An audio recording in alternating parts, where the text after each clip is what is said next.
اعوذ باللہ من الشیطان الرجیم بسم اللہ الرحمن الرحیم السلام علیکم ورحمۃ اللہ وبرکاتہ۔ میرے عزیز بھائیوں بہنوں اور بچوں، جو بھی شخص رات کو اٹھے اور پھر یہ پڑھے اور پڑھ کر اللہ پاک سے جو بھی دعا مانگے، اللہ پاک اپنی رحمت سے اس دعا کو قبول کرے گا۔ تو وہ دعا ہے کیا؟ بسم اللہ الرحمن الرحیم۔ لا الہ الا اللہ وحدہ لا شریک لہ لہ الملک ولہ الحمد وہو علی کل شیء قدیر۔ سبحان اللہ والحمد للہ ولا الہ الا اللہ واللہ اکبر ولا حول ولا قوۃ الا باللہ اللہم اغفر لی۔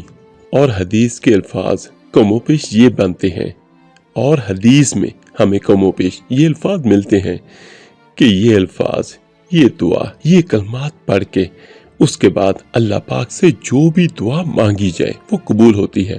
اور اگر وضو کر کے نماز پڑھی جائے تو وہ نماز بھی مقبول ہوتی ہے۔ میرے عزیز بھائیو، ہم میں سے بہت سارے بہن بھائی یہ شکوہ کرتے ہیں کہ ہماری کوئی بھی دعا قبول نہیں ہوتی، تو آپ نیت کر کے سوئیں کہ جب بھی آپ کی آنکھ کھلے، اگر آپ رات کو 9 بجے سوتے ہیں، 10 بجے سوتے ہیں، اسلام ہمیں یہ کہتا ہے کہ عشاء کی نماز کے بعد سو جانا چاہیے، لیکن جب بھی میرا کوئی بھائی بہن جب بھی سوتا ہے تو نیت کر کے سوئے۔ رات کو اگر کبھی کوئی حاجت کے لیے بھی اٹھنا پڑے تو اسی وقت حاجت سے پہلے آپ یہ کلمات ادا کریں۔ ان کو پڑھنے میں صرف 1 منٹ لگے گا، لیکن ان کی فضیلت جو حدیث میں ملتی ہے کہ یہ کلمات پڑھیں، اس کے بعد اللہ پاک سے دعا کریں تو اللہ پاک آپ کی سب دعاؤں کو قبول کرے گا۔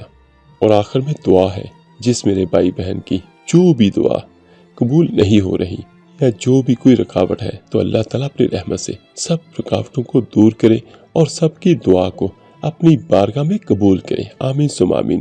اللہ پاک آپ سب کا حامی و ناصر ہو۔ اللہ حافظ۔